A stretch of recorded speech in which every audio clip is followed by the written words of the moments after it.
اعوذ باللہ من الشیطان الرجیم بسم اللہ الرحمن الرحیم ھذا بیان للناس وہدی وموعظۃ للمتقین۔ صدق اللہ العظیم۔ اللہ رب العزت نے انسانوں کی رہنمائی کے لیے جہاں اتنے سارے انبیاء اور رسول بھیجے اور آخری نبی محمد الرسول اللہ صلی اللہ علیہ وآلہ وسلم کو یہ قانون دے کر، کتاب دے کر بھیجا، اور ساتھ ہی فرمایا ھذا بیان للناس، یہ پوری کائنات لوگوں کے لیے، کائنات کے لوگوں کے بسنے والوں کے لیے ہے، یہ بیان ہے، اور ہدایت کے لوگوں و ہدن و موعظہ اور نصیحت، ہدایت اور نصیحت کی لوگوں کے للمتقین، متقین کے لیے جو اس کی طرف رجوع کریں گے، جو اللہ سے ڈرنے والے ہوں گے، جو اس کو اپنائیں گے۔ اپنانے کے لیے ہم لوگوں کو اس قرآن پاک کو سب سے پہلے یہ ہے کہ اس کو پڑھنے کی ترغیب ہونی چاہیے۔ پڑھنا ہم نے اس کو کیسا ہے، پھر اس کو سمجھنا کس طرح ہے۔ پچھلے درس میں بھی میں نے یہ بتایا تھا، پچھلی جب بات ہوئی تھی وَلَقَدْ يَسَّرْنَا الْقُرْآنَ لِلذِّكْرِ فَهَلْ مِن مُدَّكِرٍ، یہ قرآن پاک ہم نے لوگوں کو ہدایت دی ہے اور یہ آسان ہے پڑھنے والوں کے لیے۔ وَلَقَدْ يَسَّرْنَا الْقُرْآنَ لِلذِّكْرِ، اللہ تعالیٰ کی یاد کرنے کے لیے، اللہ تعالیٰ کو یعنی انسان کو اللہ تعالیٰ نے کیوں پیدا کیا، کس لیے پیدا کیا، اور کہاں ہے اس کا مقام، اس دنیا میں اب کہاں ہے، یہ کہاں جائے گا، اور اس کا مقام کیا ہے۔ اگر خالی یعنی انسان کھائے پیے اور اولاد پیدا کرے، یہ تو سارے حیوان بھی کر رہے ہیں، اگر انسان ہے تو وہ اس کو ہدایت حاصل کرنی پڑے گی۔ اور ہم اس نظریے کے سلسلے میں اللہ رب العزت کے فضل سے اس کی قرأت اور اس کو پڑھنا کس طریقے سے ہم نے پڑھنا ہے، اور اس کے مخارج، حروف، اس طرح کے آج کل بہت سارے لوگ قراء حضرات کو اپنے گھروں میں لگایا ہوتا ہے پڑھنے کے لیے، تو ہمارا مقصد یہ ہے کہ ہم لوگوں کو گھر بیٹھے آدمی اس کو پڑھے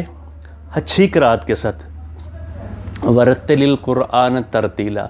اللہ رب العزت نے سورہ مزمل میں یہ فرمایا یا ایھا المزمل قم اللیل الا قلیلا ونصفہ او انقص منہ قلیلا ورتل القرآن ترتیلا، یعنی قرآن کو ترتیل کے ساتھ، ترنم کے ساتھ اور صحیح ادائیگی کے ساتھ پڑھنا ہے۔ خالی پڑھنا نہیں ہے، اور اس کو سمجھنا ہے، سمجھ کر اس کے اوپر عمل کرنا ہے۔ تو ہمارا مقصد یہ ہے کہ عام آدمی اس کو کس طریقے سے پڑھ سکتا ہے، ان حروف کی ادائیگی کس طرح ہوتی ہے، ان کو سمجھنے کے لیے یعنی اس میں الفاظ کس طرح بولے جاتے ہیں اور ان کا مخارج کیا ہے، وہ ایک دفعہ آدمی پڑھ لے گا، جب دیکھے گا تو انشاءاللہ اس میں سمجھ آئے گی، اور یہ بہتر سے بہتر آدمی کا ہوتا جائے گا۔ جس طرح رب العزت نے یہاں بھی فرمایا وَلَقَدْ يَسَّرْنَا الْقُرْآنَ لِلذِّكْرِ فَهَلْ مِن مُدَّكِرٍ، جب اللہ تعالیٰ یہ بات کہہ رہے ہیں کہ میں نے قرآن پاک کو آسان بنا دیا ہے، فَهَلْ مِن مُدَّكِرٍ، یہ چیلنج ہے، کوئی ہے اس کو حاصل کرنے والا، کوئی اس سے ذکر کرنے والا، اور ساتھ یہ بھی فرمایا ھذا بیان للناس، یہ پوری کائنات کے لوگوں کے لیے ہے، اور جو کائنات کے لوگ ہیں اور ان میں سے ہدایت ہے وہدی و موعظہ اور نصیحت ہے للمتقین، متقین کے لیے۔ تو آج ہم روزانہ کے حساب سے قرآن کی عظمت اور اس کی رفت کے لحاظ سے تھوڑی سی بات ہوگی، اور اس کے ساتھ 1-2 منٹ بات ہوا کرے گی، اور اس کے ساتھ یعنی سب سے پہلے ہم نورانی قاعدہ سے شروع کرتے ہیں، اور اس کی ادائیگی، اور ساتھ ہی ڈیلی کی بنیاد پر یعنی ہر سبق جو ہوتا ہے نا، اس سبق کے ساتھ یعنی قرأت کیسے کی جاتی ہے۔ سب سے پہلے ہم سورۃ الفاتحہ اور بسم اللہ الرحمن الرحیم اعوذ باللہ من الشیطان الرجیم کس طرح پڑھتے، ساتھ ساتھ یہ بھی ہو جائے گا، ضروری نہیں ہم پورا قاعدہ پڑھیں، پورا مکمل پڑھنے کے بعد میں شروع کریں، ساتھ ساتھ ہی یہ ہوگا، یعنی الف با تا کی پٹی جو ہم پڑھیں گے یا تختی پڑھیں گے، ان کو حروف مفردات کہتے ہیں،